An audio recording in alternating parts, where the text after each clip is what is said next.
Bonjour à tous, nous poursuivons avec la quatrième Mishnah du quatrième Pérec. La Mishnah nous enseigne ici le din d'un esclave, Eved, Shenishba ou Fedahu, un esclave. Il s'agit ici, comme explique Mfarshim, l'esclave d'un Israël qui a été pris en captivité par des non-juifs. Donc il s'agit d'un Eved Kenaani qui a été pris en captivité, et Oufedahu et d'autres Béné Israël l'ont racheté. Barthénoura précise, le premier propriétaire a fait youch, s'est dit bon, ils m'ont volé mon Eved, mon esclave, je ne pourrai pas le récupérer. D'autres personnes ensuite ont réussi à racheter l'esclave des mains du non-juif. Alors, im neshum Eved, si lorsqu'ils l'ont racheté, c'est pour qu'il soit esclave, et bien ishtabed, cet esclave continuera d'être esclave chez maintenant le deuxième, chez celui qui l'a acheté, chez le deuxième propriétaire. Mais im neshum ben chorim, si ils l'ont racheté pour le libérer, non pas pour le prendre, alors dans ce cas-là, lo ishtabed, il ne travaillera ni chez le premier maître, ni chez le deuxième. Chez le deuxième, il ne va pas travailler puisque eux l'ont racheté pour le libérer. Mais chez le premier non plus, on ne va pas retourner travailler. Pourquoi? Parce que sinon les gens vont dire, pourquoi nous on le rachète pour qu'il va travailler chez le premier, on a voulu le racheter pour qu'il soit libre. Donc lo ishtabed. Rabban Shimon Gamliel Omer ben karo ben kar ishtabed. Rabban Shimon Gamliel dit non. Dans tous les cas, que on les racheté comme esclave, on les racheté pour qu'il soit libre, il continue d'être l'esclave de son premier maître. Pourquoi?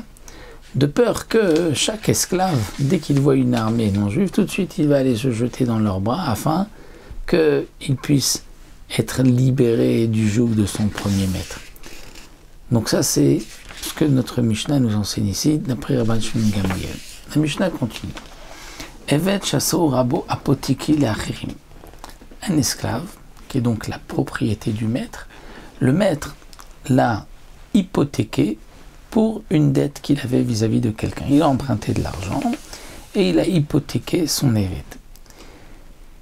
Donc s'il ne rembourse pas sa dette, on va dire c'est l'esclave de Réhouven, il a emprunté de l'argent à Shimon, s'il ne rembourse pas sa dette qu'il a vis-à-vis de Shimon, Shimon va prendre l'esclave. Maintenant, qu'est-ce que fait Réhouven? Il libère son esclave. Donc s'il libère son esclave, est-ce que Shimon pourra prendre l'esclave lorsque Réhouven ne paye pas sa dette? Shura Tadin, la ligne de la justice, c'est que l'esclave ne doit rien au deuxième maître, à Shimon. Pourquoi?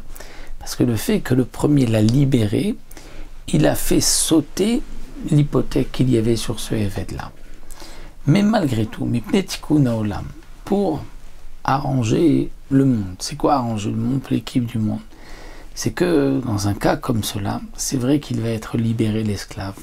Mais le deuxième maître, c'est-à-dire Shimon, qui lui avait prêté de l'argent à Réhouven et dont l'esclave était hypothéqué, peut-être que demain il va trouver l'esclave dans la rue, il va lui dire tu es mon esclave, la preuve c'est que tu avais été hypothéqué, et les gens ne vont pas savoir qu'il avait été libéré. Et donc il va ensuite faire un laz, un mauvais nom sur les enfants de ces esclaves en disant que ce sont eux aussi des esclaves, alors qu'en vérité ils sont libres puisque le premier maître l'a libéré. Donc, pour ne pas qu'il y ait donc ce genre de problème, on obligera son maître, le deuxième, de le libérer aussi. Et donc il va écrire un acte de libération, Vekotev shtar al damav, mais l'esclave devra écrire une reconnaissance de dette du montant de sa valeur qu'il devra donner à Shimon, puisque Shimon devait prendre cet esclave parce que il était hypothéqué pour la dette. Donc il va écrire, puisqu'il il fait perdre à Shimon de l'argent, donc il va écrire Kotev shtar al damav, il va écrire donc le prix de ce qu'il vaut sur le marché, non pas de la dette, si la dette est plus que le prix qu'il vaut sur le marché, donc c'est un engagement que l'esclave devra ensuite rembourser. Rabban Shimon Gamliel Omer eno kotev ela meshachar. Rabban Shimon Gamliel dit non, on ne va pas écrire de shtachov, l'esclave ne lui doit rien. Il doit le deuxième le libérer, le premier l'a affranchi, donc le premier a abîmé, si on peut dire, l'hypothèque du deuxième. Donc Réhouven a abîmé l'hypothèque de Shimon. Donc c'est Réhouven qui se doit, lui, de dédommager Shimon, parce qu'il avait emprunté de l'argent, il avait hypothéqué son esclave, et maintenant il libère son esclave. Et si quelqu'un donc abîme l'hypothèque de son prochain, il se doit de le dédommager. Donc pour Rav Shlomo Gamliel, ce n'est pas l'esclave qui va écrire « je dois tant », c'est le premier maître qui va écrire, qui va donc dédommager, pas écrire mais dédommager le deuxième Shimon, parce que il a libéré et donc il a ainsi annulé l'hypothèque que Shimon avait sur cet esclave. Merci pour cette Mishnah.